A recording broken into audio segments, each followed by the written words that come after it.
सर्वमंगल मांगल्ये शिवे सर्वार्थ साधके சரண்யே திரியம்பகே கௌரி நாராயணி நமஸ்தே. Sri Kubera YouTube channel நேயர்களுக்கு அன்பார்ந்த வணக்கம். நான் உங்கள் ரேவதி ராஜேஷ் கண்ணா பேசுகிறேன். ஸோ அனைவருக்கும் ஆங்கில புத்தாண்டு வாழ்த்துக்கள்.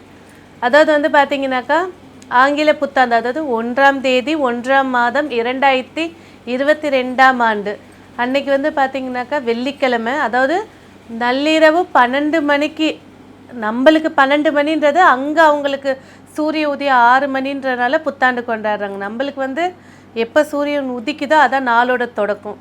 ஸோ அப்போ ஒரு உதாரணத்துக்கு எடுத்துக்கிட்டிங்கன்னா நைட்டு 12 மணி எடுத்துக்கிட்டிங்கன்னா வெள்ளிக்கிழமை, காலையில் 6 மணி எடுத்துக்கிட்டிங்கனாக்கா சனிக்கிழமை. சரி, அன்றைக்கி பார்த்திங்கனாக்கா திரையோதசி திதி, கேட்ட நட்சத்திரம், கண்ட யோகம், வணிசை கரணம். ஸோ அன்றைக்கி நாள் முழுவதும் மரண யோகமாக இருக்குது. ஸோ தோஷம் இல்லாத அபிஜித் முகூர்த்தம் வழிபாடுகளுக்கு ஏற்றுக்கலாம். ஸோ இன்றைய நாள் பார்த்திங்கனாக்கா 1ஆம் தேதி 1ஆம் மாதம் 2022ஆம் ஆண்டு ஆங்கில புத்தாண்டு தான் நம்ம கொண்டாட போகிறோம். தமிழ் புத்தாண்டு நம்மளுடைய தமிழர்களுடைய பண்பாடான தமிழ் புத்தாண்டு இல்லை. ஸோ இது நைட்டு 12 மணின்னு கணக்கு வச்சு எடுக்கிறோன்னு வைங்களேன். கரெக்டாக 12 மணிக்கு பார்த்திங்கன்னா கன்னி லக்னத்தில் ஆங்கில புத்தாண்டு பிறக்குதுங்க. ஸோ இந்த ஆங்கில புத்தாண்டு கன்னி லக்னம், 2ஆம் இடம் சொல்லக்கூடிய தனஸ்தானத்தில் மாந்தி பகவான் அமர்ந்திருக்காரு. முயற்சி ஸ்தானத்தில் செவ்வாய், கேது, சந்திரன் பயணிக்கிறாங்க.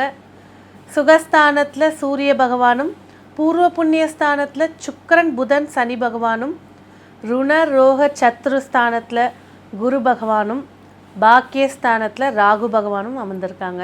இதில் ஒரு விஷயம் என்னென்னா, ராகு கேது பிடிக்குள்ளே எல்லா கிரகமும் அமைந்திருக்கு, லக்னமும் மாந்தியும் மட்டும் வெளியில் இருக்குது.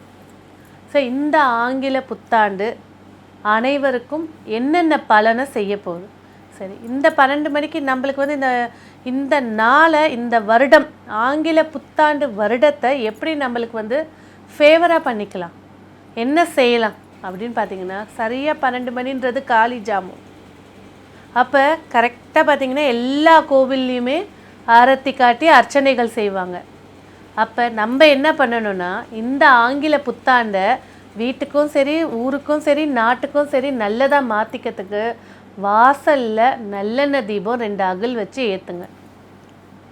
அந்த இடத்துல தீபத்தை ஏற்றுனதுக்கு அப்புறமா வீட்டில் பூஜை அறை சொல்லக்கூடிய கருவறையில் நெய் தீபம் 1 குலதெய்வத்துக்கு ஏற்றுங்க. குலதெய்வத்துக்கும் பிரம்மதேவரையும் வழிபாடு பண்ணி ஏற்றுங்க. இந்த 2 விஷயம் செய்யுங்க. நீங்கள் இந்த ஆண்டு ஏதேனும் பிரச்சனைகள் தரக்கூடிய வாய்ப்புகள் இருந்தாலும் எப்பேற்பட்ட விதியவும் மாற்றி எழுதக்கூடிய தகுதிக்குரியவர் பிரம்மதேவர் தான். ஸோ குலதெய்வம் உங்கள் குலத்தை காக்கக்கூடிய தெய்வம்.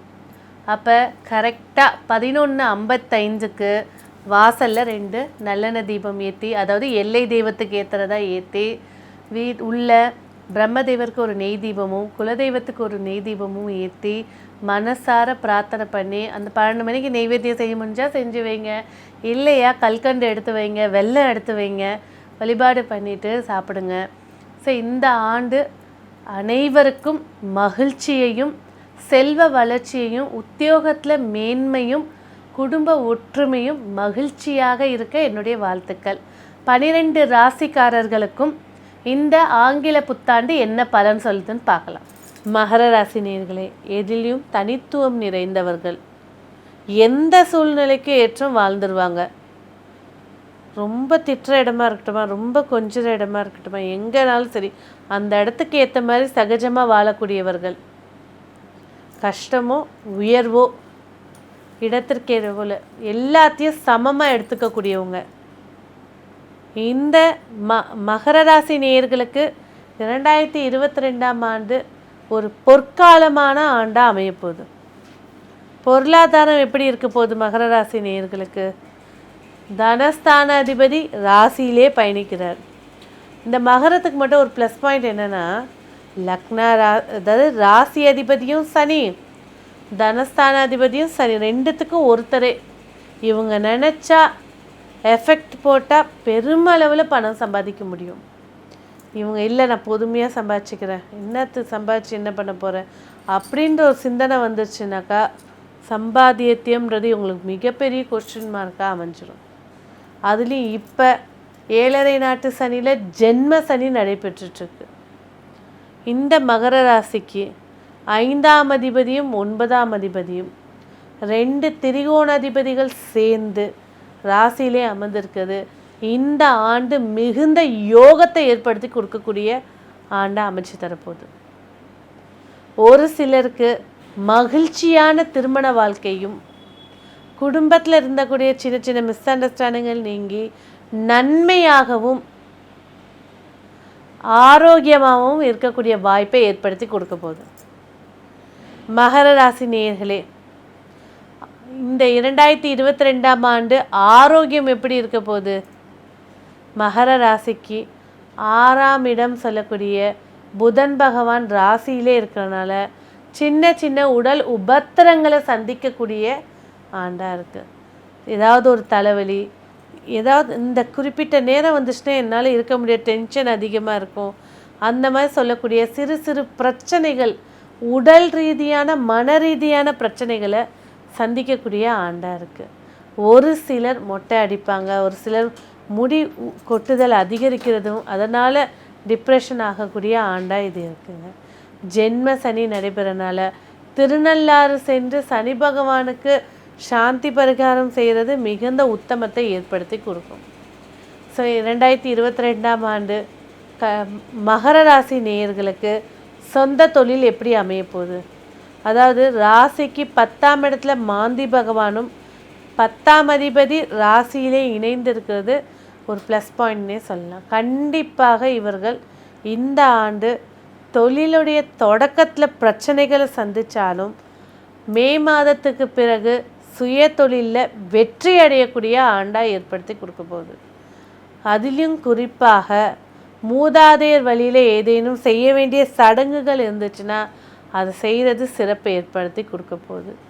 கண்டிப்பாக இந்த நேரத்தில் புத்திர தடை இருக்கிறவங்க மருத்துவருடைய ஆலோசனைப்படி ட்ரீட்மெண்ட் எடுக்கிறதோ அதற்குண்டான உணவு பழக்க வழக்கங்களோ எடுக்கும்போது நிச்சயமாக புத்திர பாக்கியத்தை ஏற்படுத்தி கொடுக்கக்கூடிய ஆண்டாக இந்த விருச்சக ராசிக்கு அமையுதுங்க. ஸோ 2022ஆம் ஆண்டு விருச்சக ராசி நேயர்களுக்கு திருமண வாழ்க்கையும் குடும்ப நபர் வருகையும் எப்படி இருக்க போகுது? மார்ச் மாதம் வரைக்கும் திருமணம் சம்மந்தப்பட்ட பேச்சுவார்த்தைகள் சாதகமாக முடிஞ்சு அதற்குள்ளே அமைகிற திருமணம் மகிழ்ச்சியாக இருக்கிறத சுட்டி காட்டுது.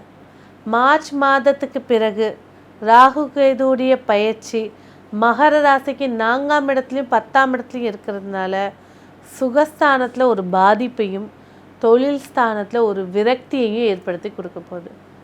ஸோ இந்த ஆண்டு உங்களுக்கு நம்பிக்கையும் செய்யக்கூடிய வேலையில் உத்தியோகத்தில் உயர்வையும் ஏற்படுத்தி கொடுக்கறதுக்கு கண்டிப்பாக நீங்கள் வழிபட வேண்டிய தெய்வம் அப்படின்னு பார்த்தீங்கன்னாக்கா கண்டிப்பாக நரசிம்மரை வழிபாடு பண்ணுறது மிகுந்த உத்தமத்தை ஏற்படுத்தி கொடுக்கும். இந்த ஆண்டு உங்களுக்கான செமிபீஷியஸ் ஸ்டோன் அப்படின்னு பார்த்தீங்கன்னா அமித்திஸ்ட் சொல்லக்கூடிய வயலட் கலர் கல். இந்த அமித்திஸ்ட் கல்லை மோதிரமாக செஞ்சு உடலில் படுற மாதிரி போடுறது அதிர்ஷ்ட வாய்ப்பையும் ஏற்படுத்தி கொடுக்கும். வாழ்க்கையில் நீங்கள் அனுபவிக்கிறதுல எங்கெல்லாம் தடையை சந்திக்கிறீங்களோ அந்த தடை நீங்கி திருமணம் புத்திரஸ்தானம் இதெல்லாம் சிறப்பாக ஏற்படுத்தி கொடுக்கக்கூடிய ஆண்டாக இது இருக்குது. சரி, இந்த ஆண்டு உங்களுக்கு வெற்றியை ஏற்படுத்தி கொடுக்கக்கூடிய ரத்தினம் அப்படின்னு பார்த்தீங்கன்னாக்கா அமித்திஸ்ட்னு சொல்லியாச்சு. பொதுவான வண்ணம் அப்படின்னு பார்த்தீங்கன்னாக்கா கண்டிப்பாக உங்ககிட்ட இருக்க வேண்டியது ஊதா நிற வண்ணம். இந்த ஆண்டு உங்களுக்கு மகிழ்ச்சியும் உயர்வையும் பேர் புகழையும் ஏற்படுத்தி கொடுக்க என்னுடைய வாழ்த்துக்கள். நன்றி. ஸ்ரீ குபேரன் டிவியை பார்த்தமைக்கு நன்றிகள். மேலும் இது போன்ற தகவல்களை தெரிந்து கொள்ள ஸ்ரீ குபேரன் டிவியை சப்ஸ்கிரைப் செய்யுங்கள். மறக்காமல் பெல் ஐக்கானை கிளிக் செய்யுங்கள்.